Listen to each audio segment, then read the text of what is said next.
that's all we can do. Of course, one player who was selected as well was Ivan Toney, who you'll come up against on Sunday.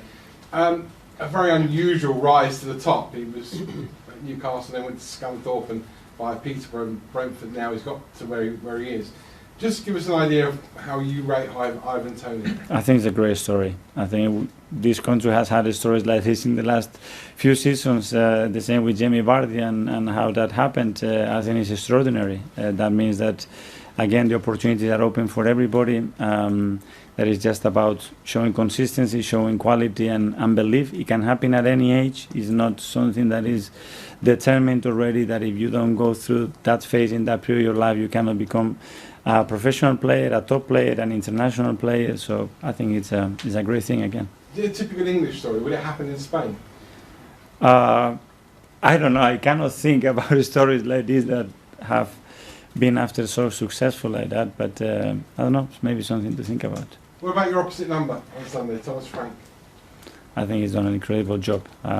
Himself, the coaching staff, and I think the club, the clarity, the philosophy and the vision that they had and how they have executed, how they are constantly evolving it.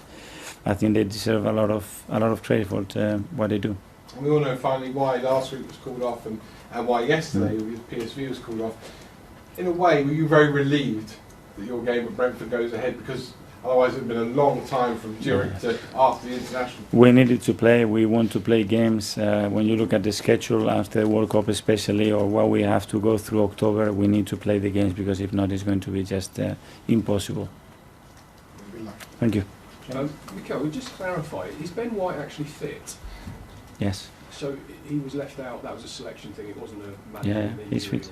There's no problem there, okay. And I know you said that the team news is tomorrow, but is anybody definitely ruled out at this stage? Tomorrow, whoever we have to rule out is going to be tomorrow. We have still those 24 hours to see if one or two can be considered tomorrow for training and for sure for selection, and that will be key in the next 24 hours. And just finally for me, Chelsea, Liverpool, Man United, all not playing this weekend. How much of an opportunity is it for you to create a real gap? I know it's early September, but to create a real gap between you and those sides?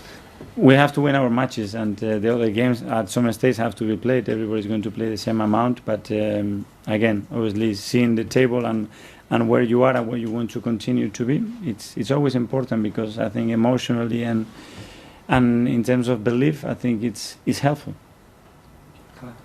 We saw in the Amazon documentary for the Brentford game at home last season that you used the tweet from Ivan Toney after the first game to try and motivate your players. Will you have any sort of similar team talk in your mind going into the game this weekend? I haven't write the script yet for that one. I'm sorry. Do you think you might use sort of the circumstances? If you have any ideas, just give it to me. I'm running out of ideas. Mikel, we didn't get a chance to speak to you obviously after the Zurich game, but Marquinhos put in a hell of a performance over there, goal and assist. Looked very emotional after his goal as well. It was clearly a big moment for him. How happy were you with the way he performed and the way he sort of stepped up when you asked him to? I was looking more at the faces of the rest of the staff and players. He's a player that is very popular. With no English, just with his smile and his attitude has win the respect and admiration of everybody here, and it was a big step for him because he hasn't played enough minutes with us, but we were willing to give him the opportunity. I think he deserved it. I think he took it really well, and it's a player that again, he needs to keep developing, and in order to do that we have to give them minutes and opportunities.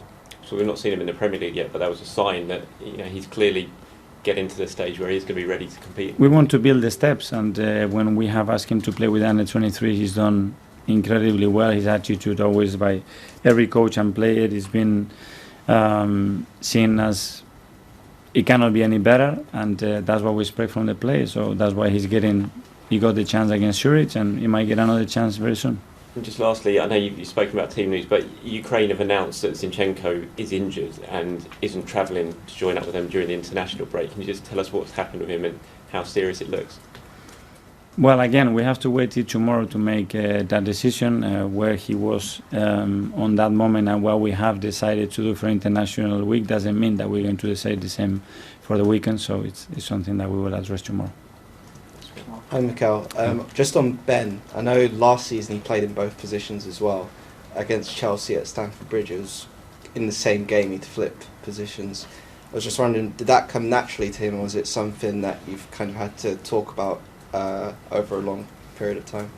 Not long, obviously it needs talking, because when you are thinking about doing something to maximize the resources that you have in the squad and to have some connection, there are some other options to play the way we want to play. You have to have the certainty that the player is happy to do so, that he feels capable of doing it, because if not, it's just a waste of time. So that has to go both ways. I had those discussions with Ben.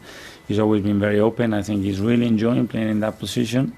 That's why he's been doing so well, and I think it's great for him at his age to be able to play in other positions. And with him and Tomiyasu, would it be a case of who suits an opponent more, or would it depend on what you want to do as both team? can play centre defender as well. Tommy has been playing left centre back for the national team in Japan. When you look at his games, he's great. He can play as a left back because you could not tell if he's right or left foot player. So we have the options there, and we have to utilize them the best possible way, especially with the amount of minutes that we're going to have in the next few weeks. And it's great that players are comfortable doing more than one position. Mark?